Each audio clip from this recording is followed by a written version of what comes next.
Hey everyone, it's Diana here. It is Tuesday with TeamRCIA, and I am back on the West Coast after a week of traveling. I was at the LA Congress, and then you saw me over in the Diocese of Camden, and right after that I took a detour into Chicago, and now I'm back here. You've seen the TeamRCIA intergalactic headquarters. Let me show you my desk. Okay, hold on a moment. This is typically where we do our TeamRCIA Tuesday live video feed. Look at it's crazy. That is just, Nick just loves looking at that, don't you, Nick? I know, it's just everything is up here. Got my California cows, they actually talk and everything, and my bishop's hat. So, but here, let me show you where Nick is. Let's see, where's Nick? Hey, hi, there's everyone. Nick. Wait, let me get you over here where it's better light. There you go. This is my good side. Yes, it is. This is my also good side. Anyways, Nick's desk is much more organized. No, it's an illusion. That's why he is so productive. I used to have a big thing up here like Diana's, but we took that down and we're trying to figure out what to do with it. Anyway, so Nick, I know we have a ton of books on our shelves, and that's one reason why we can't leave California. Yeah, we're stuck here because of the books. But we thought maybe for this live we'd show you a little bit of our resources and kind of how we access them to write some of our blog posts and create some of our workshops and just generally when we need a good idea about something. So so let's go take a look. Okay, all right, here we go. All right, so like this is our calendar, our planning calendar. we have a. Oh right yeah, that's how we know what we're doing next. So we need the other months. We're not doing anything after April. We go into the dark void. So we live in a relative, for Californians, for Americans, relatively small space, about 900 square feet, but we don't have much room for books. So they're all over. So here's one bookshelf. Yeah. Okay, here we go. Most of our books are in the living room because that's our biggest room. All right, look at this. Okay, there's another bookshelf there in the corner. Marie Kondo is crying now. All right. So these are somewhat organized by topic. One time a few years ago, Diana reorganized them by color because she thought it looked prettier, and I couldn't find anything. So I kept having to call her and saying, "Where's so-and-so?" So on the left side here we have, here we have young adult and women's theology, and we have liturgical enculturation. We got music down here at the bottom. We have general theology in the middle, liturgical year in the middle. Oh, let's stop there. Ecclesiology. Okay, we're gonna stop there because we're in an important part of the liturgical year. So let's pick this one. This is more like a letter than a book. It's called Circular Letter Concerning the Preparation and Celebration of the Easter Feasts. Okay. So I wanted to show you that. This was a really important document for me when I started out in liturgical ministry. It was published in 1988, which is roughly about, I started working in parish liturgy in the early 1980s, mid-1980s, and this came out while I was a parish liturgist. And it really helped clarify for me what the season of Lent and Triduum and Easter are all about and how they're supposed to be celebrated. All right, show us the cover. All right. And you can now, when I got this, there was no such thing as the internet, but now you can get this on the internet. So this is the circular letter concerning the preparation and celebration of the Easter feasts put out by the Congregation for Divine Worship. Yep. Right. And they put this, they said, this is the reason they put it out. So in the preface here, they say why they're putting it out. I don't think they can read that, so I'll just say what it is. However, so what they're talking about, what a lot of people don't realize is we think that all the liturgical reforms started with the Second Vatican Council, but that's not the case. In the 1950s, Pope Pius XII reformed the Easter Vigil and reformed Holy Week. And then the Second Vatican Council continued the liturgical reform And so in 1988, so then about 20 years after the council, excuse me, the Congregation for Divine Worship was concerned that we weren't celebrating the Easter Vigil according to the way the reforms, the church was asking us to. So they said it's been a success in some places, and then they went on to say, however, in some areas where initially the reform of the Easter Vigil was received enthusiastically, it would appear that with the passage of time, this enthusiasm has begun to wane.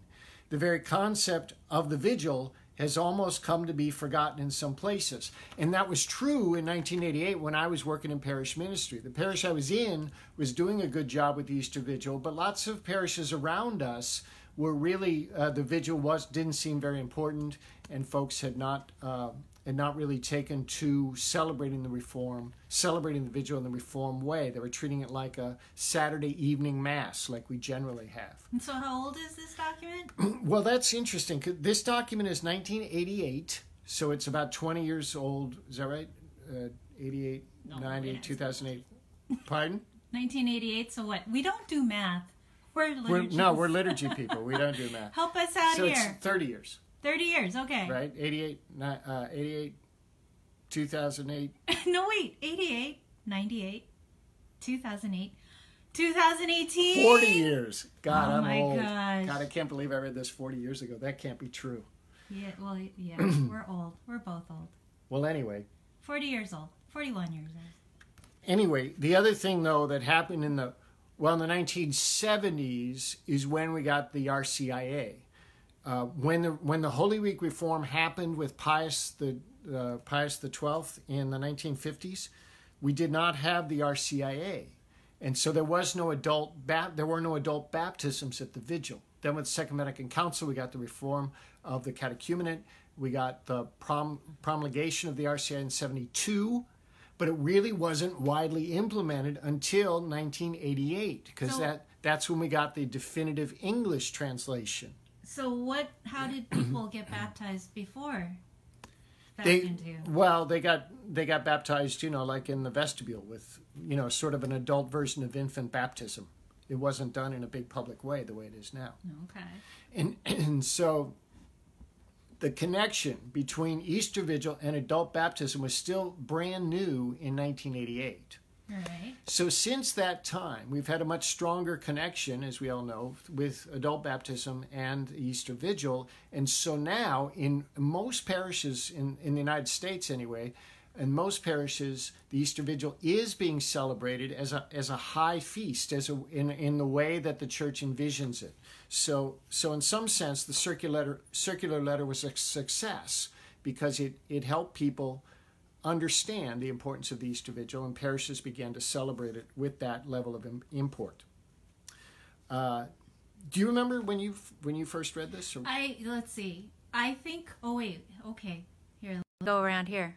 You can see. Look it. Okay. This is our other side of our living room. I remember reading this book. Hold on. This book. It's backwards where you are now, huh? I remember reading this book. I think. Probably in my first full-time liturgical job in Southern California, in Montebello, California. And it was pretty amazing because I was not aware of liturgical documents until I read this one, and it seemed very easy to read. It's short. See, look at that. It's tiny, so it's more like a letter. you can actually get through it, and it didn't have a lot of the liturgical speak that sometimes gets boring, but it was pretty useful and had some really good practical advice, right? Yeah, and I just, as we're coming up here on like Holy Week and the Triduum, I just wanted to point out a couple of things. As we know, Holy Week begins with Passion Sunday, Palm Sunday, but then we get confused a little bit about when it ends and when Lent ends. Holy Week ends and Lent ends with the Mass of the Lord's Supper on Holy Thursday. So wait a minute. Holy Week is the entire week, right? Well, not exactly. Oh, really? It's short of a week because it starts on Passion Sunday and ends on Thursday evening. No way. Yeah. Whereas we tend to think Holy Week is Passion Sunday through Holy Saturday, but it's not. It ends, what the Triduum begins, it says here, let's see, I thought I had it ready to show us. Yeah. The general mysteries of the redemption are celebrated yearly by the church, beginning with the evening Mass of the Lord's Supper. So beginning with the evening Mass of the Lord's Supper, that's when we start the Triduum. And that happens on Holy Thursday, and then ends with Vespers on Easter Sunday. Now, most of our parishes don't celebrate Vespers, but it ends on Easter Sunday evening. So the Triduum marks the end of Lent and the beginning of Easter. Okay. So starting with Mass of the Lord's Supper on Holy Thursday is when Lent ends, when Holy Week ends, and we start the Sacred Triduum, the 3 days. So when we count the 3 days, as it says here, with the Mass, starting with the Mass of the Lord's Supper, so we count evenings.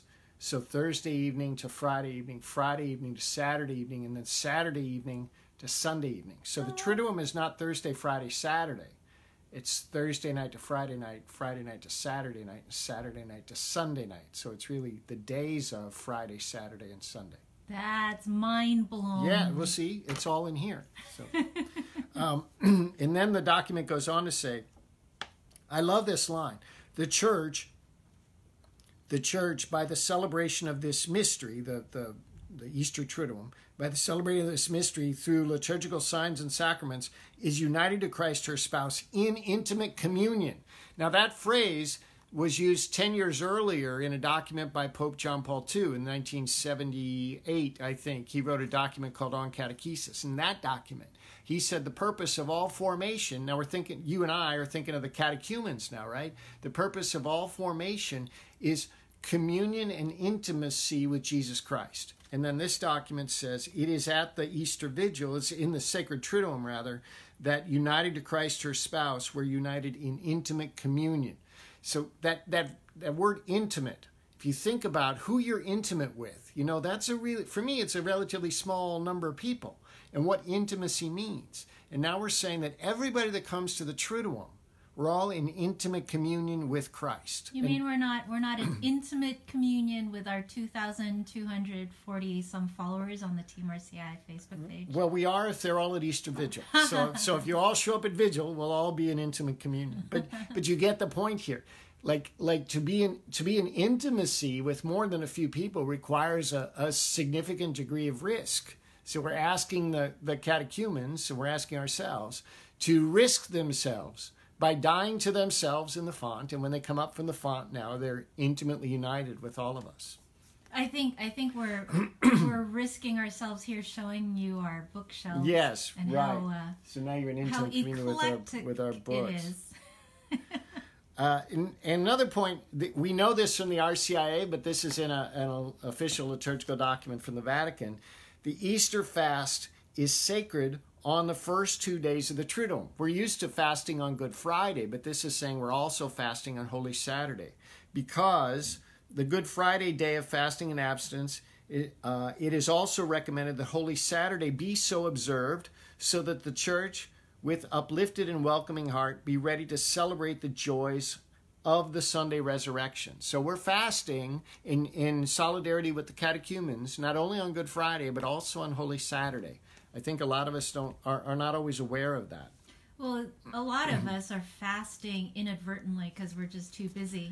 Well, if you're involved in the liturgical end of things, that may be true. But there's lots of our parishioners who just treat Holy Saturday like a regular Saturday, and we need to help them understand it's a day of fast, like Friday. Most of our parishioners treat Friday as a day of rest, a day of fasting, a day of holiness, and we need to help them extend that into Holy Saturday. So going on with Holy Saturday then, in the document, it talks about Holy Saturday, and it says it's highly recommended that on this day, the office of readings and morning prayer be celebrated with the participation of the people.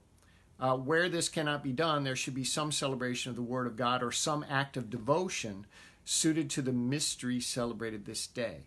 And this dovetails perfectly with the RCIA. We just posted a blog post about the Holy Saturday preparation rites. And here again, I think we RCIA folks tend to think that's just for the catechumens, those who are going to be baptized. But the circular letter makes the point that this can be a whole parish activity, because the whole parish, we can't celebrate Mass on this day, so we don't have weekday Mass.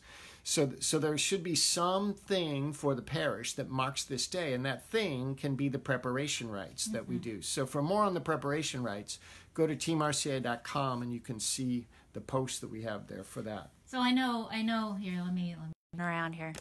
I know that some of our friends, Fran over in New York, her parish on Friday night after the celebration of the Lord's Passion, they begin stoking a fire outside, and then they have a 24-hour vigil around the fire where people have to keep that fire going, because that is then going to become the Paschal fire, and that becomes like an extended prayer, keeping Holy Saturday prayer full. And I've seen pictures of their parish where they're doing this in the snow.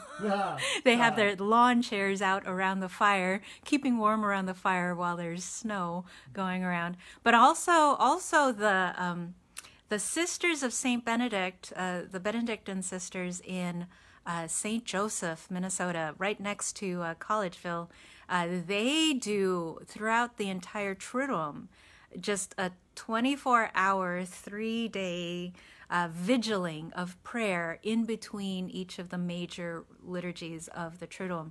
And so it's silence and sometimes song and sometimes intercession and sometimes psalmody. And so there are ways that we can do this. And it doesn't have to be too difficult, and you don't have to prepare anything too much. But imagine if we could do something like Saturday, all day Saturday, doing that. What? Nick is giving me something. I'm going to ask you to tell us what the circular letter says about starting after dark on the Holy Sabbath. Oh. I know this is your passion. Oh my gosh. Okay, so here's what the circular, here it's backwards again. Easter Sunday of the Lord's resurrection. So that's an important point. The vigil starts Easter Sunday, right? It's Saturday night, but liturgically it's Sunday. Okay, so here's what the document says. Nick conveniently highlighted it for me. The meaning of the nocturnal character of the Easter Vigil. So paragraph 78, the entire celebration of the Easter Vigil takes place at night. It should not begin before nightfall. So none of this twilight kind of stuff. It should end before daybreak on Sunday. This rule is to be taken according to its strictest sense. You will start at nightfall and you will like it.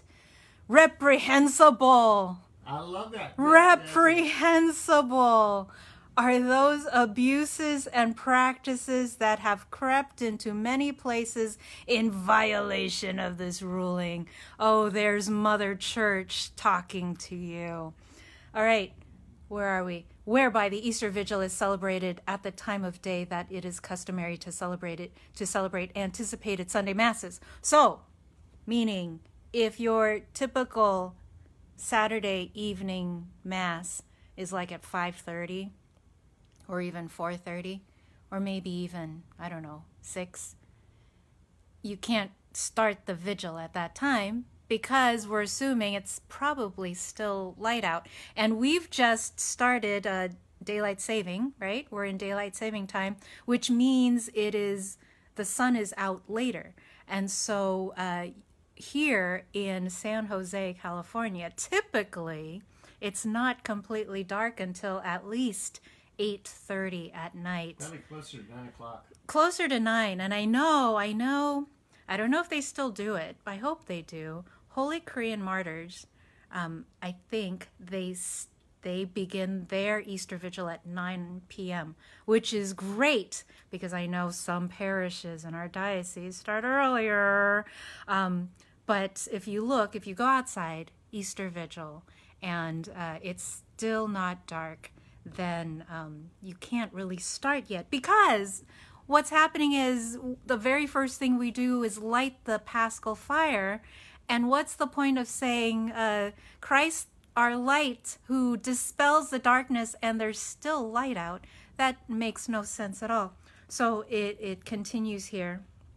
Let's see. Those reasons that have been advanced in some quarters for the anticipation of the Easter Vigil, such as lack of public order, are not put forward in connection with Christmas night, nor other gatherings of similar kind. And so, what they mean by lack of public order there is not that we're going to have riots in the streets, but rather, people complain because we should have too, rioting in the streets. It's too late at night for the children or something, but we don't say that about midnight mass. I know, right? Everyone stays up for Christmas. They're all partying, so we've got to make the same kind of effort for Easter Vigil, the mother of all vigils. Hey, I don't people like hang out in front of Apple to get the next iteration of the Apple, the iPhone. Or I think just now, this is going to date this video, but the new version of the Marvel movie, the Avengers. Yeah. I think that starts this week. Oh gosh. And people are already lining up for tickets. See, we do it for other things. Yeah. We should totally maybe if we had like if we had pre-parties, if we had like tailgating parties. Yeah, there you go. In the parish parking lot, getting ready for the Easter Vigil, maybe it could be a form of vigiling and keeping the day in prayer. You're like, okay, yes, dear. Yes, dear. Okay, one other point. Well, there's a couple other points. How are we doing on time?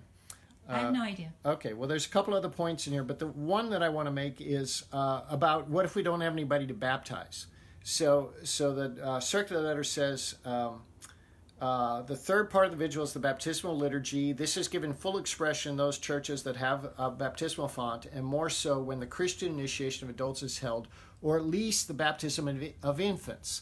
So we don't typically think of baptizing infants at the Easter Vigil, but it's totally appropriate to do that. Yeah. And I've seen it done in some parishes, and if you do it, if you don't treat it like just the baptism in the vestibule on Sunday afternoon, but rather make it a full event, it can be quite powerful to baptize infants at the vigil. Absolutely. I'm going to turn it around to me for a moment because I got stuff to say. I have stuff to say. Craig Colson, friend of ours in Phoenix, he texted me yesterday asking, Diana, is it possible to baptize infants at the Easter Vigil? Exactly that. And I said, yes, of course. And then he said, is it possible to baptize the infant of a catechumen, adult catechumen, who is going to be baptized at Easter Vigil? And I said, yes, we've done that, totally. Yeah. So in one parish that Nick and I were at, the catechumen, he was getting baptized, and he had this baby, like a year old? No, I don't think she was even a year old. Yeah, and Tyler, the baby's name's Tyler.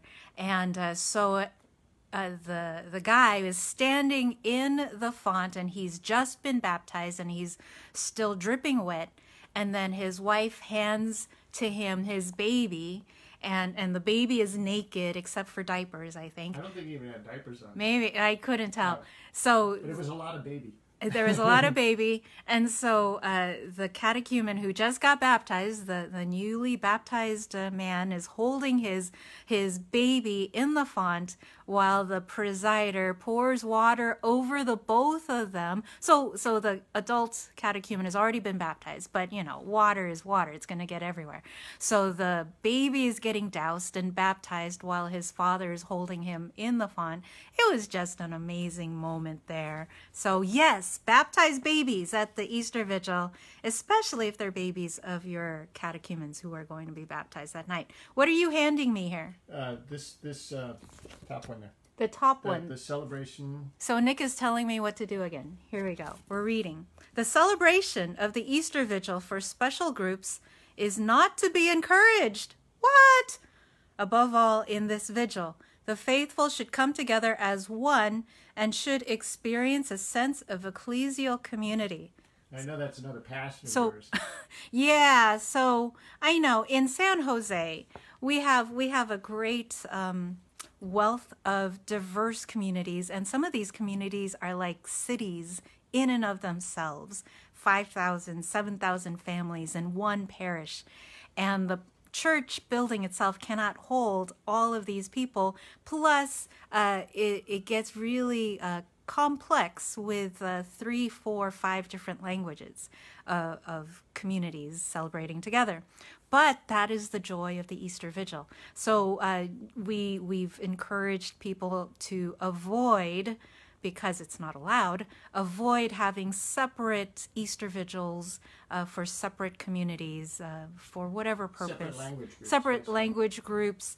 I know sometimes maybe even in some places they say, oh, our parish is elderly and we got to start earlier, and so maybe we'll have one here, one like at 5 o'clock, and then we'll do the parish one at 8. You can't do that. We have to be creative and we have to be patient with one another, trying to make this work with one celebration, one Easter Vigil.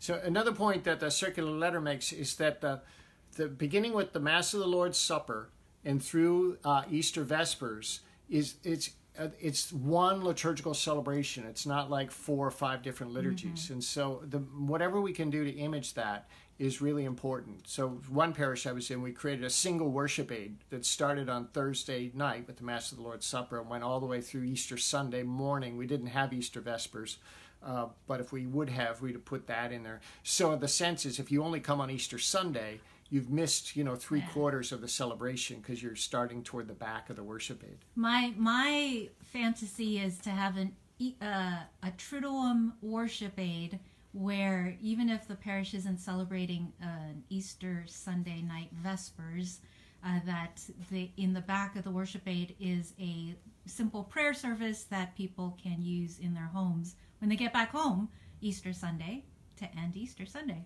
right? Say yes, dear. That's cool. Yes, dear. That's cool. Okay, one last point I want you to do because it's another one of your red wagons. I have so many red wagons here. Okay, look. Oh, there's a cute picture of me and Nick right there. Okay, where? Which one?